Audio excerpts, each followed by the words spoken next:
Hey, what's up everybody? It's Coach Matt over here at Primal Athlete Training Center, www.primalatc.com. Answering a question today which is kind of, now that I think about it, it might be one of these questions where the person asking it is trying to kind of catch me off guard, trying to catch me in a lie, if you will, or try to trick me into something. And hopefully, before I even start, this is not true and this is not the case.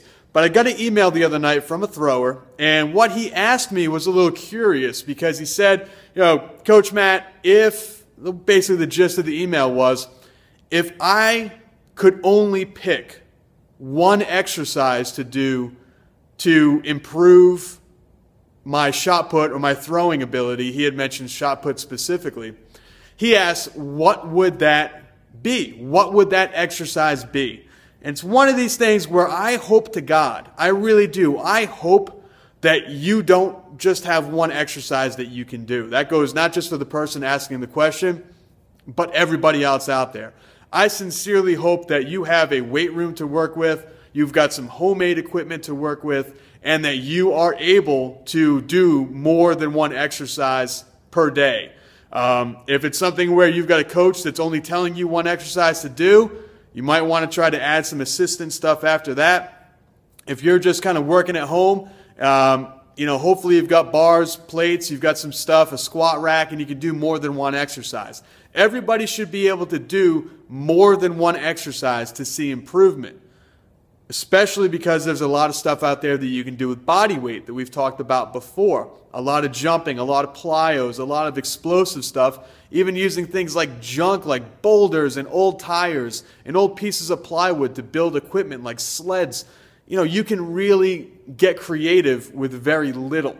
So there really wasn't a reason for this question, but he still asked it. So my answer, which might surprise some of you who have been watching these videos for a while, is the power clean and jerk. Now when we say power clean, we're pulling off the ground. So it's just your traditional Olympic style clean and jerk. Now, you might be saying to yourself, Coach Matt, I've watched other videos, and in other videos you say that Olympic lifting really isn't necessary to become explosive. And Olympic lifting isn't really necessary to get that ballistic power that you can get with other exercises. And you are correct. I have said that before. Now, keeping in mind, the reason I say that is because we've got this big gym that we work in.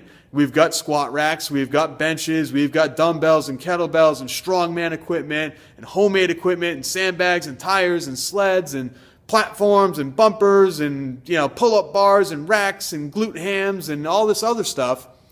So I don't have to choose one exercise. But say, just to kind of create this argument, to answer this person's question, the Olympic style, the full power clean and press, ripping the bar off the ground explosively, squatting under the bar and catching, squatting up, and then exploding in that jerk, throwing that weight overhead. That's the exercise I would pick if we were in the weight room. Now, why is that? Well, for a few reasons. Number one, it uses everything in your entire body to do. It teaches explosion, so you're moving the bar quickly, which transfers over extremely well to throwing. You're pulling off the ground.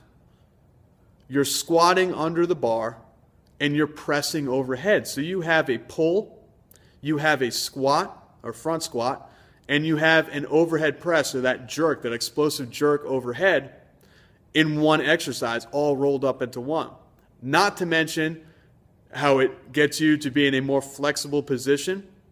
It creates better posture, better core strength, and it just teaches you to be a better overall athlete. Now, those are some pretty good arguments why you should do the clean and press. And you know what? It does make sense. Clean and press, if that was the only exercise that you had the ability to do, if you were in some type of a jail cell where there was only a bar and some bumper plates, clean and press is going to be your best friend. Now, he said exercise. He didn't necessarily say exercise in the weight room. So I want to tell you another exercise that I would love to do if there was only one. And say he didn't have a weight room. Say he didn't have any idea, didn't even know how to do a push-up, didn't even know how to do a lunge or a squat, didn't have any idea how to make any homemade equipment. Say he just had throwing equipment. Say he only had practice and he had a decent selection of throwing equipment. The exercises that I would choose, if I could only pick one, is going to be different weight shot puts. Now, you might be thinking to yourself, well, you need a couple shots to do that. And, you can probably find some stuff laying around in your garage, laying around in your, where you store all your shots at practice, your field house, or wherever that might be. But get a shot put that is a little bit lighter. So if you're throwing a 12-pound shot, grab a 10-pound shot and grab a 14-pound shot. And you can do throws, we'll call that the exercise, throws using different weight shot puts. Using the lighter shots is going to improve your speed at the release. Using a heavier shot is going to improve your strength. It's going to improve the release angle because once you put the 12-pounder in your hand, then you're going to be throwing it a little bit higher. So there's a lot of other benefits which we've talked about in previous videos to using underweight and overweight shots. That would be my selection if, say for example, school had no weight room, no equipment. He had no idea how to do any body weight work. He had no idea how to build his own equipment. He couldn't, there's no such thing as Craigslist where you could buy equipment real cheap. I couldn't go to the local gym down the street from him. Say it was just this thing where he lived in a hole like Harry Potter. He lived under the cupboard or under the stairs, and he only had a bar and plates. It would be clean and press. If he had no bar, no plates, no nothing, overweight and underweight shots. So that's the answer. Let the arguments begin. Let the comments begin. Let the coach, Matt, you're a liar. You said not to do Olympic lifting. I own your books and there's no Olympic lifting in there. It's just a lot of other explosive stuff. Let those arguments begin.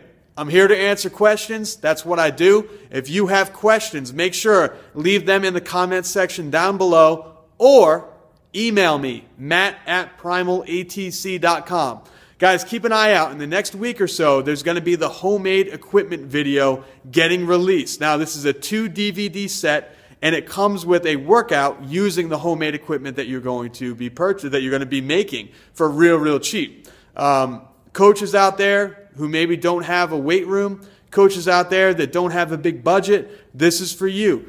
Athletes out there that are wondering what they can do on their own, athletes out there that might not have a team or a coach, and they don't have the ability to get into a weight room, this is what you do. Make your own equipment.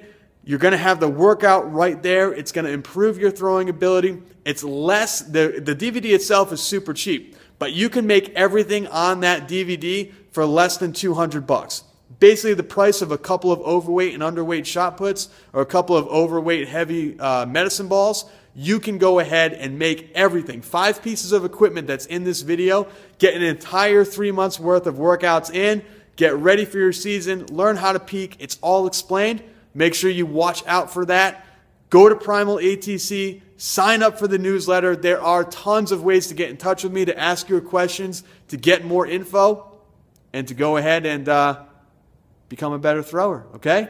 Have a great start to your season. Any questions, let me know. And I'll talk to you very, very soon.